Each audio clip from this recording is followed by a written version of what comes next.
Hello, friends. Welcome back to Transcendent Astrology and Tarot. My name is Michelle Fondin. I'm an author, speaker, tarot reader, and astrologer. And welcome to my channel. Today we are going to talk about Mars squaring Mercury. And this is a big one. This is a big one. It only happens once a year, but I have a story to tell you. So if you're interested, please do stay tuned. If you are new to my channel, welcome. Thank you for subscribing below. Click on the bell, scroll up to all for all notifications. And thank you for giving the video a thumbs up. I do tarot and astrology readings. You can book that at my website, michellefondinauthor.com. Mars squaring Mercury. Oh my goodness. So the actual Mars squaring Mercury started on July 17th of 2024, and it will go on through to August 4th of 2024 when we have Mercury retrograde and we have a new moon in Leo. That's for a later time. In fact, I was preparing for my Mercury retrograde video to be recorded tomorrow if you are viewing this on July 24th. And yesterday, I had a day, I will tell you. It was really super bizarre.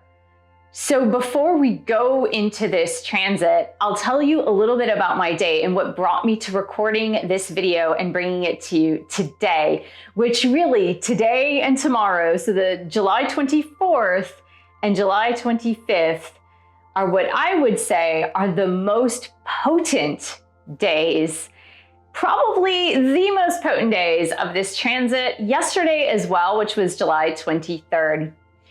Yesterday, I woke up in a good mood, but as the day went on, I became fixated on a particular issue that has been plaguing me since the end of 2021. Now, this is a personal issue in my personal life, and I have very little control over this issue. It's like something that is totally beyond my control, but it's something that's still on my plate, and that I am waiting for it to exit my plate. And I'm a really calm person. I meditate a lot. As you know, if you've been watching my videos, I smile and laugh a lot. I have a very optimistic nature, and anger is something extremely rare for me. Usually I'll get a little annoyed or I might get anxious, but I don't get angry, not very often. I found myself yesterday getting increasingly angry throughout the day about this situation that has been around since the end of 2021. And I was finding myself getting angrier and angrier. And you know, when you're getting frustrated and angry about a situation of which you have little control, you have scenarios in your head. So that was what was going on, where I was like thinking about the situation, thinking about things I would say, thinking about things I might write in an email, thinking about conversations, thinking about how to defend myself. There were so many scenarios going through my mind. And in fact, I usually have a good habit of turning around those negative thoughts into positive thoughts. And I even last night, as I was going through this day with a lot of turmoil and anger, I said, okay, I'm gonna do some yoga. I put on a yoga video on YouTube, and this one usually calms me. I will tell you, I was thinking about that issue and getting angry and upset throughout that entire yoga video while doing yoga. After that, I was like, there's something going on here. I don't understand this, but I'm gonna look at the astrology. So last night, about 8 p.m., I opened up my astrology app and I looked at the astrology and I saw the Mercury squaring Mars. And I was like, that is what's going on. That is exactly what is going on. And I felt that I really needed to bring this video to you today because if me, little old me, who's usually like so calm, cool, collected, and controlled, spent a day in severe anger, even through yoga, that meant something. That meant that there are exterior forces that are really influencing the mood or the conversation as it goes. Let's look at the chart for July 24th. As I mentioned, this has been a square between Mars and Mercury, and of course between Mercury and Uranus too. Because the problem is, if you have not yet viewed my Mars-Uranus video, I'll put that right here, because that conjunction came exact on July 15th. Now they are separating, but Mercury is still making a square to both Mars and Uranus. That happened. The second reason why I feel this is so important is because we had all those Mercury conjunctions with Chiron that happened earlier in the year. And I will post my video on Mercury Chiron right here because there's just so much here with Mercury. Now, the reason why I believe it wasn't as potent around July 17th, 18th, and 19th is because Mars was still in Taurus. And yes, for another reason, that Mars-Uranus conjunction, for another reason, that was strong. But it wasn't as strong with Mercury. But Mars recently moved into Gemini. Mercury rules Gemini. That's the first thing. And the second thing is Mars has a lot more freedom in Gemini. Why? Because Gemini is an air sign and Gemini is a mutable sign. So Mars has a lot more wiggle room, and Mars can get more done in Gemini than in Taurus, because Taurus is a fixed earth sign. And then currently we have Mercury in Leo, which is a fire sign. It's fixed fire. And that mix of Mars in Gemini and Mercury in Leo, oh my goodness, that is fire with air, wind, providing wind to the fire. Something's gonna happen. Something is going to happen. Anger will flare up. Flare up, that's literally these two signs together, right? Leo, fire, Gemini, air. Air providing the energy to the fire, fire flaring up, anger flaring up. It could be something like annoyances, frustrations, irritations, and also accidents, so be super careful.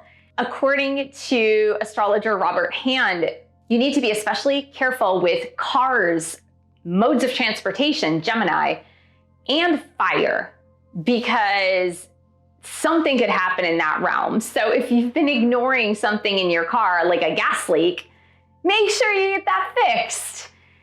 There can also be accidents with sharp objects, so just be super careful. But according to Robert Hand, during this transit, which only lasts a few days, it seems to be more than a few days this time around, and that's because our planet Mercury, the lovely Mercury, is stationing to go retrograde on August 4th. And so Mercury has slowed down its pace, and because it's slowed down its pace, that square between Mercury and Mars is lasting a lot longer. And so when we think about these accidents, Robert Hand says that usually between Mars and Mercury in this square, that accidents can happen, but they're usually preventable.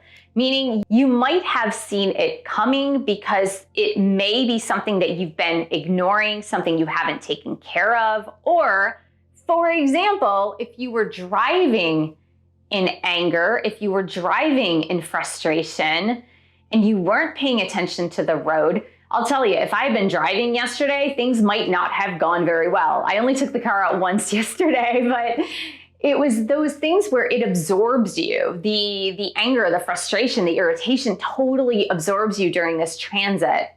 Especially, I feel, with Mercury slow and about to go retrograde. When a planet is retrograde, it's a little more about introspection. It's a little bit closer to yourself. So that introverted introspection that would be happening. Let's take a look at the chart, and I'll give you a few clues of how to move through this transit over the next few days, and certainly until August 4th of 2024. As we look at the chart, you can see that Mercury is squaring both Mars in Gemini and Uranus in Taurus. It is trining Chiron, and that's why I mentioned to take a look at that video between Mercury-Chiron conjunctions that happened earlier this year, because it happened 3 times. And here Chiron is trining Mercury.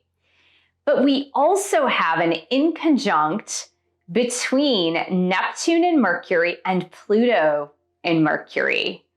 There's a lot of pressure on Mercury during these next 10 days or so. There's just a lot of pressure here. And I feel like anything surrounding communications, conversations, short distance travel, interpersonal interactions when it comes to dealing with other people, it's going to be a little bit rough. There might be some unexpected arguments with Uranus there.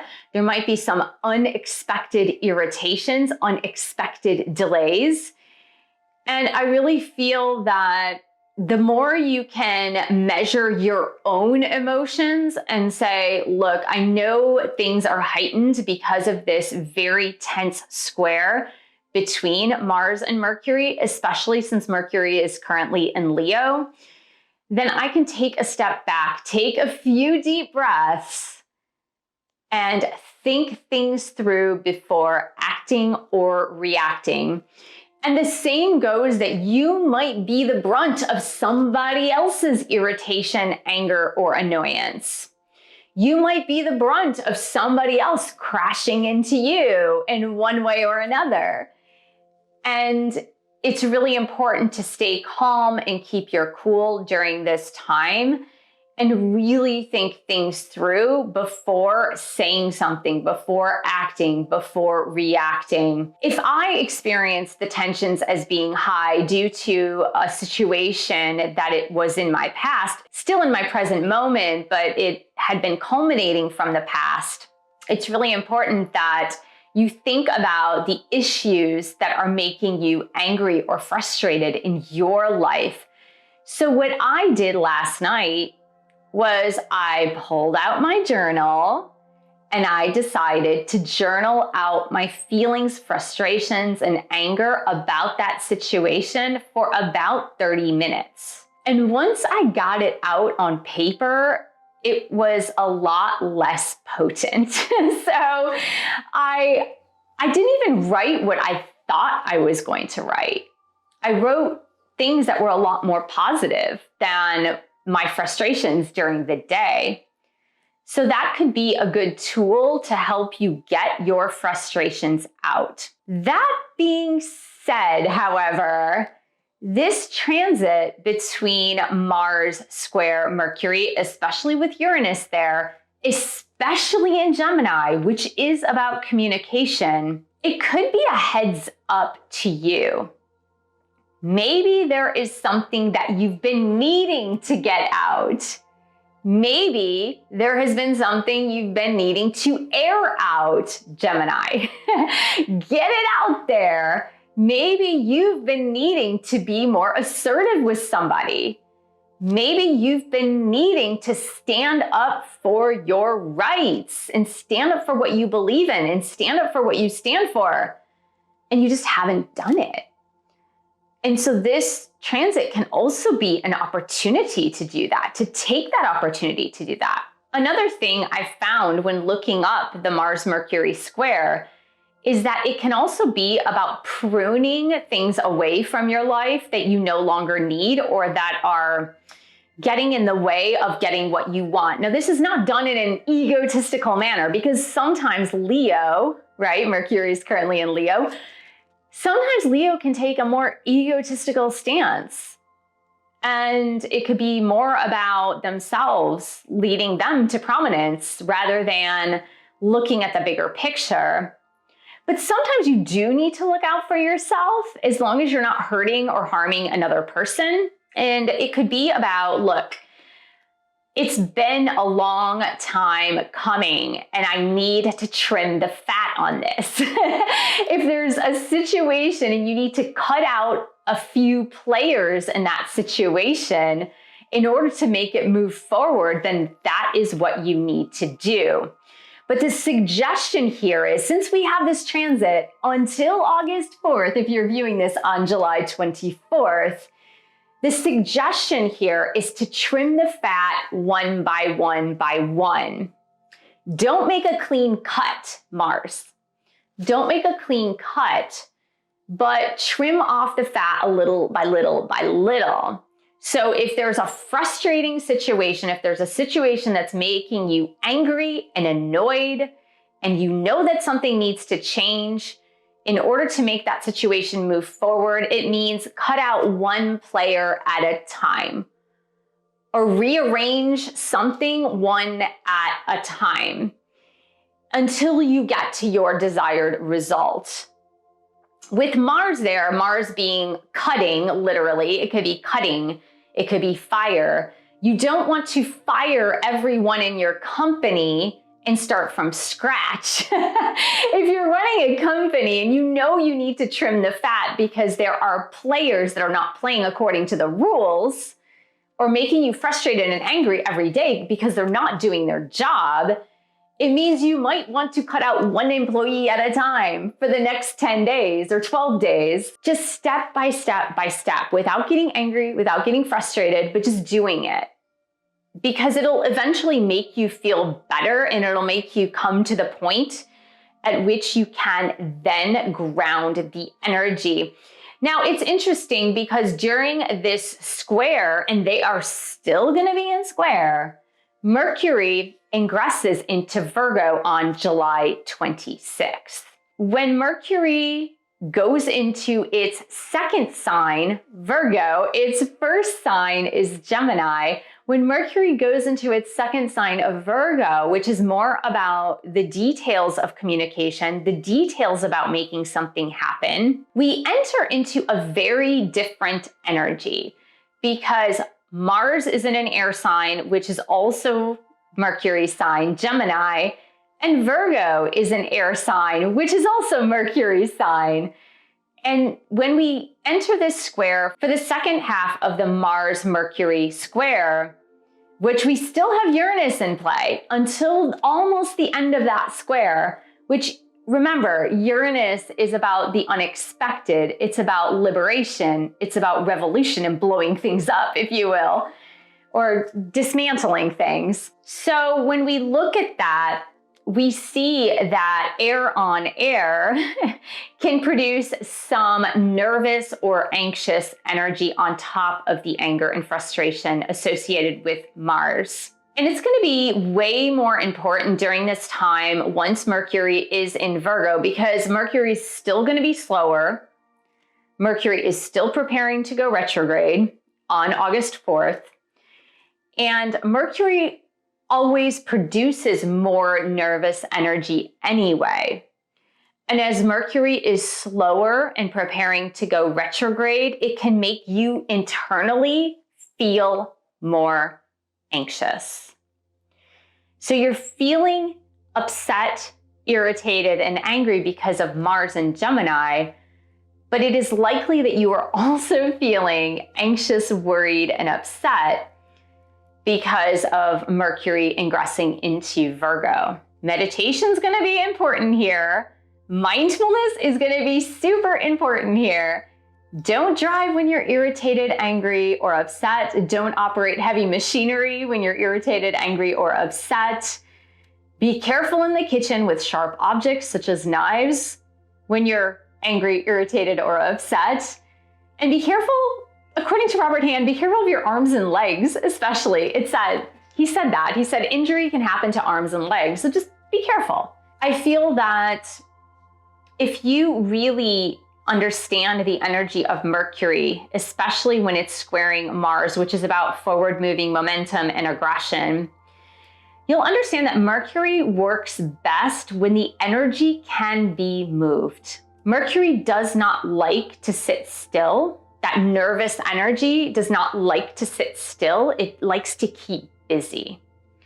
So moving through that energy, and you're going to have more of that with Mars too. Exercise more, walk more, go out and sing more, vocalizing, right? Write more. I feel like anything you can do to help disperse that nervousness and the anxiety of Mercury can help you move through this energy a lot more smoothly. So for the next 12 days, plan time to take a run, to go out and take an hour-long walk, to write every day, to journal every day, to have conversations with people. It can also be a good time to go to therapy. If that's something that has been on your mind and it is dealing, for example, with a past issue that keeps being brought up, and now that issue is making you angry, it might be time for you to engage a therapist and say, hey, I really need to talk through this matter. I can't find a solution on this right now. I might need help in doing that. Another piece of advice, if you are bearing the brunt of someone else's anger or someone else's anxiety during this time period, please keep in mind that you know about the astrology. You have a leg up on this other person, that you know what is going on in the sky. You know what is going on with Mercury and Mars and Uranus. And so you can look at them as just being affected by this transit. And maybe you could give them a little more grace. You can also walk away. You don't have to listen to them. If they're giving you a verbal beating, if you will, you don't have to bear the brunt of somebody else's aggression, whatever it happens to take form in. And you can also just say to them, look, I don't think we are seeing eye to eye now. And if this is a person that is important to you and a person that needs to be in your life, then you can just say, hey, let's take a little break and maybe let's revisit this after August 4th.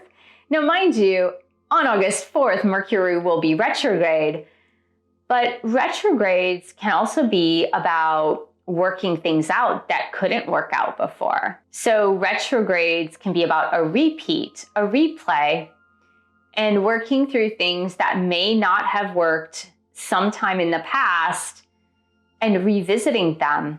So that actually may be an opportune time to revisit the conversation if there is a conversation that's going awry during the Mars-Mercury square. In order to prevent sustained injury, whether it be physical, mental, emotional, psychological energy, whatever it happens to be, it's really important that you address your issues that are making you angry and frustrated during this transit, just like I did. Again, I feel I have a better handle on that situation, even though I still don't have the amount of control that I would like to have over it. But if you really explore the reasons why you're getting frustrated, angry, or upset during this transit especially, then that can prevent any long-term damage from happening to you in your present leading up to your future. So I hope this was helpful. We're not picking any tarot cards today because I feel like this transit is so literal that you will be able to see it as it's coming. It is so incredibly literal that you will see these things coming for the next 10 to 11 days. So I want to thank you so much for joining me today. Thank you for subscribing to my channel below. Click on the bell, scroll up to all for all notifications, and thank you for giving the video a thumbs up. Thank you for sharing this video with others who enjoy astrology, and thank you so much for your support of my YouTube channel. I have 11 published books on Amazon. You can purchase one of my published books. You can book a reading with me, and I will see you in the next video.